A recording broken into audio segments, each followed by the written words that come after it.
നമസ്കാരം. മലയാളി വാർത്ത പ്ലസിലേക്ക് സ്വാഗതം. ഏറെ നാൾ നീണ്ട കനത്ത സംഘർഷം, ബോംബിംഗ്, മിസൈൽ ആക്രമണം, ഡ്രോൺ ആക്രമണം, ഇതിനൊക്കെ ശേഷം കഴിഞ്ഞ കുറേ നാളുകളായി പശ്ചിമേഷ്യയിൽ വെടിനിർത്തൽ നിലവിലുണ്ട്.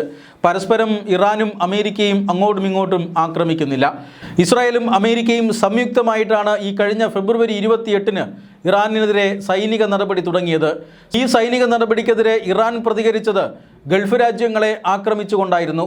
ഈ രാജ്യങ്ങളിലെ അമേരിക്കൻ സേനാ കേന്ദ്രങ്ങളെ ലക്ഷ്യമിട്ടാണ് ആദ്യഘട്ടത്തിൽ ഇറാൻ പ്രത്യാക്രമണം നടത്തിയതെങ്കിലും ചില രാജ്യങ്ങളിൽ ജനവാസ കേന്ദ്രങ്ങളിലേക്കും അവരുടെ എണ്ണപ്പാടങ്ങളിലേക്കും അതോടൊപ്പം തന്നെ അവരുടെ കുടിവെള്ള സംഭരണ പ്ലാന്റിലേക്കും അടക്കം ആക്രമണം ഇറാൻ നടത്തുകയായിരുന്നു. എന്തായാലും വെടിനിർത്തൽ നിലവിൽ വന്നിട്ട് ദിവസങ്ങളായി. വെടിനിർത്തൽ നിലവിലുണ്ട് എങ്കിലും പ്രദേശത്ത് സംഘർഷാവസ്ഥ ഉരുണ്ടുകൂടിയിരിക്കുകയാണ്. മാത്രമല്ല, അവിടെ വലിയ രീതിയിലുള്ള പ്രതിസന്ധിയുമുണ്ട്. കാരണം ഇറാൻ്റെ തുറമുഖങ്ങളെ ഒരു ദാക്ഷിണ്യവുമില്ലാതെ അമേരിക്കൻ നാവിക സേന ഉപരോധിച്ചു കൊണ്ടിരിക്കുകയാണ്. വൻ നാവികസേന വിന്യാസമാണ് ഹോർമൂസ് കടലിടുക്കിൽ അമേരിക്ക നടത്തിയിരിക്കുന്നത്. ഏതെങ്കിലും കപ്പലുകൾക്ക് ഇറാൻ തുറമുഖത്തേക്ക് അടുപ്പിക്കാനോ സാധിക്കാത്ത സാഹചര്യമുണ്ട്. ഇത് ഇറാനെ സാമ്പത്തികമായി തകർക്കുന്നുണ്ട്. കാരണം ഇറാൻ്റെ ഏക വരുമാന മാർഗം എന്ന് പറയുന്നത് എണ്ണ കയറ്റുമതിയാണ്.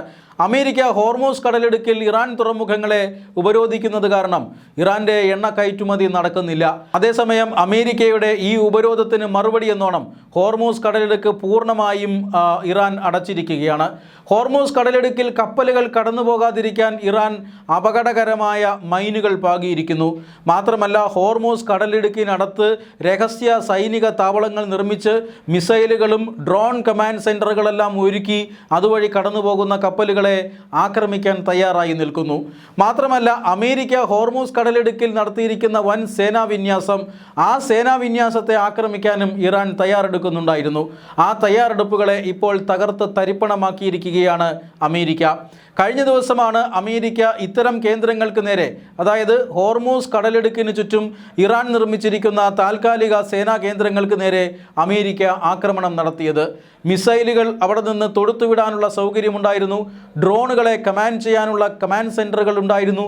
മാത്രമല്ല, വൻതോതിൽ ഇറാൻ സൈന്യം അവിടെ തമ്പടിക്കുകയും ചെയ്തിരുന്നു.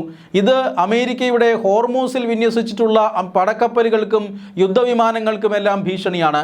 കഴിഞ്ഞ ദിവസമാണ് വെടിനിർത്തൽ കരാർ നിലവിലുണ്ടെങ്കിലും അമേരിക്കയുടെ കപ്പലുകൾക്ക് നേരെ ഇറാൻ ഡ്രോൺ ആക്രമണം നടത്തിയത്. അമേരിക്ക ഹോർമൂസ് കടലിടുക്ക് മുറിച്ചു കടക്കാൻ ശ്രമിക്കുന്നത് കൊണ്ടാണ് തങ്ങൾ ആക്രമണം നടത്തിയത് എന്നാണ് ഇറാൻ പറയുന്നത്. അതേസമയം അമേരിക്കൻ കപ്പലുകൾക്ക് നേരെയും മറ്റു വാണിജ്യ കപ്പലുകൾക്ക് നേരെയും ആക്രമണം നടത്താനായി ഇറാൻ ഒരുക്കിയിരുന്ന സൈനിക സന്നാഹമാണ് തങ്ങൾ തകർത്ത് കളഞ്ഞത് എന്നാണ് അമേരിക്കയുടെ അവകാശവാദം. ഇത് തീർത്തും പ്രതിരോധത്തിന് വേണ്ടി ചെയ്തതാണ്, സ്വയം രക്ഷയ്ക്ക് വേണ്ടി ചെയ്തതാണ്. അമേരിക്കയുടെ 12ഓളം പടക്കപ്പലുകൾ ഹോർമൂസിലുണ്ട്, 150ഓളം യുദ്ധവിമാനങ്ങളുണ്ട്, 10,000ഓളം സൈനികരുണ്ട്. ഇവർക്കെല്ലാം ഭീഷണിയായിക്കൊണ്ടാണ് ഇറാൻ ഇത്തരത്തിൽ സേനാവിന്യാസം ഹോർമൂസ് കടലിടുക്കിൽ നടത്തിയിരുന്നത്. വൻതോതിൽ മിസൈൽ വിന്യാസവും നടത്തിയിരുന്നു. ഇതെല്ലാമാണ് ഇപ്പോൾ അമേരിക്ക തകർത്തെറിഞ്ഞത്. ഡ്രോൺ കമാൻഡ് സെൻറ്റർ തകർത്തതോടുകൂടി അമേരിക്കൻ പടക്കപ്പലുകളെ ലക്ഷ്യം വെച്ച് ഇനി ഇറാന് ഡ്രോൺ ആക്രമണം നടത്താൻ കഴിയില്ല. ഇങ്ങനെ വെടിനിർത്തൽ കരാർ നിലവിലിരിക്കുമ്പോൾ തന്നെ ഇറാനെതിരെ സൈനിക നടപടി ചെറിയ തോതിലെങ്കിലും തുടരുകയാണ് അമേരിക്ക. അതേസമയം അമേരിക്ക മുന്നോട്ട് വെച്ച സമാധാന നിർദ്ദേശങ്ങളോട് ഇപ്പോൾ ഇറാൻ ഒട്ടും സഹകരിക്കുന്നില്ല. ഗൾഫ് രാജ്യങ്ങളുടെ മധ്യസ്ഥതയിലാണ് ഇപ്പോൾ സമാധാന ശ്രമങ്ങൾ മുന്നോട്ട് പോകുന്നത്. പാകിസ്ഥാൻ പൂർണ്ണമായും ഏതാണ്ട് സമാധാന ശ്രമങ്ങളിൽ നിന്ന് പിന്മാറിയ മട്ടാണ്. ഗൾഫ് രാജ്യങ്ങളാണ് ഇതിനകത്ത് ഒരു ഫോർമുല കൊണ്ടുവന്ന് ഉടമ്പടി തയ്യാറാക്കി ഇരു രാജ്യങ്ങളെയും കൊണ്ട് ഒപ്പുവെപ്പിക്കാൻ ശ്രമിക്കുന്നത്. ഹോർമൂസ് കടലിടുക്ക് തുറക്കാനും ഹോർമൂസ് കടലിടുക്കിൽ പൂർണ്ണമായും കപ്പൽ ഗതാഗതം സാധ്യമാക്കാനുമാണ് അമേരിക്കയും ഇറാനും തമ്മിൽ ധാരണയാകാൻ പോകുന്നത്. അമേരിക്ക പകരം അവരെ നടത്തുന്ന ഉപരോധങ്ങൾ പിൻവലിക്കും. മാത്രമല്ല, ഇറാനെതിരെ അമേരിക്ക പ്രഖ്യാപിച്ചിട്ടുള്ള എല്ലാ ഉപരോധങ്ങളും അടുത്ത 60 ദിവസത്തേക്ക് നിർത്തിവെക്കാനുള്ള ധാരണയുമായിട്ടുണ്ട്.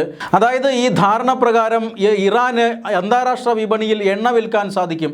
60 ദിവസത്തേക്കെങ്കിലും ഇറാൻ്റെ കയറ്റുമതി സുഗമമായി നടക്കും. നടക്കും. അതുകൊണ്ട് തന്നെയാണ് ഇറാൻ അതിന് സമ്മതിച്ചത്. എന്നാൽ ആണവോർജം അല്ലെങ്കിൽ ആണവായുധം നിർമ്മിക്കുന്നതുമായി ബന്ധപ്പെട്ട കാര്യത്തിൽ ഇറാനും അമേരിക്കയും തമ്മിൽ ഉടക്കി നിൽക്കുകയാണ്. ഒരു കാരണവശാലും ആണവ ആയുധങ്ങൾ നിർമ്മിക്കുന്നതിനുള്ള പദ്ധതിയിൽ നിന്നും പിന്മാറില്ല എന്നാണ് ഇറാൻ ഇപ്പോഴും പറഞ്ഞുകൊണ്ടിരിക്കുന്നത്. ഹോർമൂസ് കടലിടുക്കിൽ അവകാശവാദം തങ്ങൾക്കുണ്ട് എന്നും ഇപ്പോൾ ഇറാൻ പറഞ്ഞുകൊണ്ടിരിക്കുന്നു. ഈ വാദങ്ങളിൽ തട്ടി സമാധാന ചർച്ചകൾ ഇപ്പോൾ അനന്തമായി നീളുകയാണ്. എങ്കിലും സമാധാന ചർച്ചകൾക്ക് ഫലമുണ്ടാകുമെന്ന് തന്നെയാണ് അമേരിക്ക വിശ്വസിക്കുന്നത്.